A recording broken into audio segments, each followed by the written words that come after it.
नमस्ते। मैं जलश्री, आपकी ट्रेनर इस पाठ्यक्रम में। हम जल, भूमि और तकनीक को सरल भाषा में सीखेंगे। इस अध्याय में हम जानेंगे 1. जीआईएस फॉर्मेट्स क्या हैं? 2.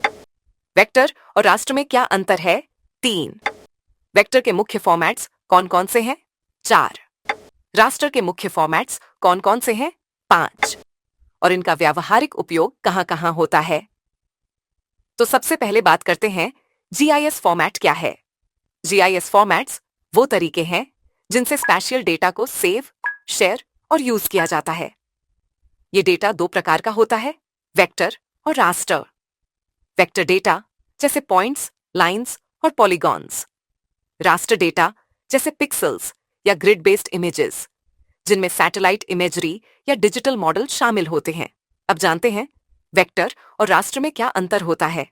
वेक्टर देखिए, जलग्रहण क्षेत्र में डेटा को पॉइंट्स, लाइंस और पॉलीगॉन्स के रूप में दिखाया जाता है, जैसे streams, rivers, check dams, contour lines और वाटरशेड्स, बाउंड्रीज। रास्टर ये डेटा पिक्सेल्स या ग्रिड के रूप में दर्शाता है, जैसे सैटेलाइट इमेजरी, एलिवेशन मॉडल्स यानी डीईएम, रेनफॉल डिस्ट्रीब्यूशन और लैंड कवर मैप्स। मुख्य अंतर यह है कि वेक्टर डेटा ठोस और स्पष्ट सीमाएं दिखाता है, जैसे नदी और क्षेत्र की बाउंड्री, जबकि रास्टर डेटा कंटिन्यूअस सरफेस और टेरेन या स्पेशल पैटर्न दिखाता है, जो जल ग्रहण विश्लेषण में रेनफॉल और रन ऑफ मॉडलिंग के लिए बहुत उपयोगी होता है। अब बात करते हैं वेक्टर के मुख्य फॉर्मेट्स की।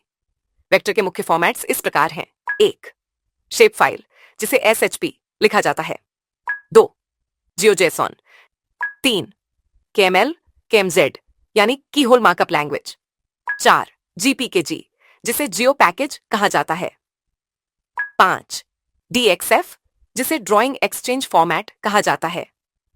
ये सभी फॉर्मेट्स पॉइंट, लाइंस और पॉलीगन्स को स्टोर करने के लिए उपयोग किए जाते हैं, और ये QGIS या गूगल अर्थ प्रो जैसे सॉफ्टवेयर में आसानी से खुल जाते हैं। अब जानते हैं रास्टर फॉर्मेट्स के बारे में। रास्टर के मुख्य फॉर्मेट्स हैं 1. TIFF और GEOTIFF। 2. JPEG। 3. IMG। 4. Grid. 5. BMP। ये फॉर्मेट्स पिक्सेल्स या ग्रिड बेस्ड डेटा के लिए उपयोग किए जाते हैं, जैसे satellite imagery, DEM, land cover maps और रेनफॉल डिस्ट्रीब्यूशन।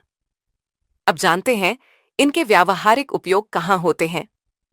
तो अब तक आपने जो सीखा, उसके आधार पर वेक्टर डेटा का उपयोग हम करते हैं वाटरशेड बाउंड्रीज, नदियों, नालों, रास्तों, चेक डैम्स और एडमिनिस्ट्रेटिव जोन्स को दिखाने के लिए और मैप बनाने के लिए भी। वहीं रास्टर डेटा का उपयोग हम करते हैं सैटेलाइट इमेजरी, टेरेन और एलिवेशन यानी DEM, लैंड यूज या land cover mapping, rainfall distribution और फ्लड मॉडलिंग के लिए। इन दोनों के उपयोग से जल ग्रहण योजना और जल संसाधन प्रबंधन में हमें सटीक जानकारी और बेहतर निर्णय लेने में मदद मिलती है। क्या शेप फाइल और जियोजेसॉन दोनों जरूरी हैं? हाँ, शेप फाइल डेस्कटॉप GIS में काम आता है और जियोजेसॉन वेब मैप्स में, इसीलिए दोनों ही बहुत महत्वपूर्ण हैं। तो आज हमने सीखा GIS फॉर्मेट्स क्या होते हैं, वेक्टर और रास्टर में क्या अंतर होता है, और इनके मुख्य फाइल टाइप्स कौन-कौन से होते हैं। अगले अध्याय में हम सीखेंगे इन फॉर्मेट्स को QGIS में कैसे लोड करके विजुअलाइज किया जाता है। मिलते हैं अगले अध्याय में। धन्यवाद।